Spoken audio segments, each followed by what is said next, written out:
اس کے بعد جو ہے عاصمہ شیخ یہ کہتی ہیں کہ میں وقت سے پہلے بوڑھی ہو رہی ہوں، کوئی وظیفہ بتا دیں۔ وقت سے پہلے بوڑھی ہونے کی دو وجہ ہوتی ہیں، ایک کثرت گناہ اور دوسرا جو ہے دنیاوی پریشانیاں اور تشویش۔ یہ دو چیزیں وقت سے پہلے بوڑھی کرتی ہیں انسان۔ ایک تو یا تو خلوت جلوت کے کسی گناہوں میں مبتلا ہے، اس کی وجہ سے وقت سے پہلے انسان جو بوڑھا ہونے لگتا ہے، اور دوسرا جو ہے کوئی دنیاوی تشویش ہے، دنیاوی فکر و فاقہ آل اولاد کی طرف سے یا اپنے حوالے سے، تو دنیاوی تفکرات، یہ دو چیزیں انسان کو وقت سے پہلے بوڑھا کرتی ہیں۔ لہذا یہ ایسا بڑھاپا جو ہے یہ گویا کہ اللہ کو محبوب نہیں ہے۔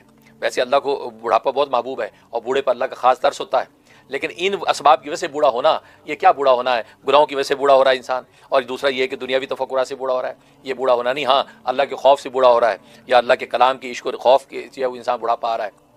جیسے جو ہے وہ نبی پاک صلی اللہ علیہ وسلم فرماتے ہیں کہ سورۃ ہود نے مجھے بوڑھا کر دیا۔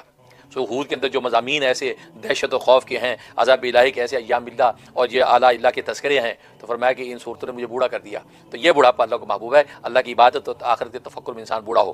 تو اس لیے پہلے آپ یہ جائزہ لیں کہ یہ بوڑھا ہو کیوں نہیں ہیں آپ، کس وجہ سے بیماریاں لگ رہی ہیں کہ بوڑھی ہو رہی ہیں۔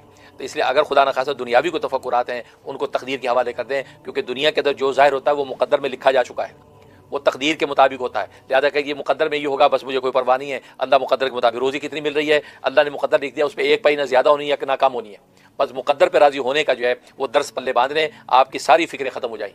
ساری فکریں اسی بات کی ہیں، انسان تقدیر سے زیادہ چاہتا ہے، مقدر سے زیادہ چاہتا ہے، یہ سب سے بڑی انسان کی جو پریشانی کا باعث ہے۔ اور پھر یا وقت سے پہلے چاہتا ہے، یہ دو سب سے بڑے انسان کے جو عیب ہیں، ایک تو مقدر سے زیادہ چاہتا ہے اور پھر مقدر کو بھی وقت سے پہلے چاہتا ہے۔ بھائی یہ دونوں چیزیں جو ہے وہ ہونے والی نہیں ہیں، جب ہوتی نہیں ہے تو انسان بوڑھا ہونے لگتا ہے۔ لہٰذا اس کو مقدر کا جب لکھا ہوا ہے اسی وقت ملنا ہے، لہٰذا آپ بالکل اس کی ٹینشن نہ لیں، یہ دو چیزیں۔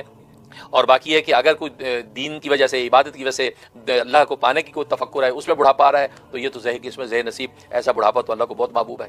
لیکن پھر بھی جو ہے آپ اپنے آپ کو قوی اور شادہ فرح رکھنے کے لیے نوٹ کر لیں، اس سے انشاءاللہ آپ کو نفع ہوگا۔ چوتھا کلمہ توحید، چوتھا کلمہ توحید جو ہے یہ آپ نے جو روزانہ 101 دفعہ پڑھنا ہے، 101 دفعہ پڑھ کے اپنے بدن پہ دم کرنا ہے، اور ہاتھوں پہ دم کر کے چہرے پہ پھیرنا، اور ایک کپ پانی پہ دم کر کے پانی پی لینا ہے، یا کھانے پینے کی چیز اس کے اوپر پھونک لینا ہے۔ یہ آپ نے 71 ڈیز پابندی سے کرنا ہے، 71 ڈیز پابندی سے کرنا ہے۔ لہٰذا جو ہے باقی آپ اپنے فکر جو ہے آخرت کی فکر کو سوار کریں، دنیا کی فکر اٹھا کے پھینک دیں، کیونکہ تقدیر کے اندر لکھی جا چکی ہے، وہ ادھر سے ادھر ہونے والی نہیں ہے، اس کی فکر کرنا بے وقوفی کی بات ہے۔ اصل فکر آخرت ہے، بس وہ کریں، انشاءاللہ آپ دیکھیں گے آپ دوبارہ سے جوان ہونے لگے گی، آپ شادہ فرا رہے گی اور دل میں کوئی تشویش نہیں ہوگی۔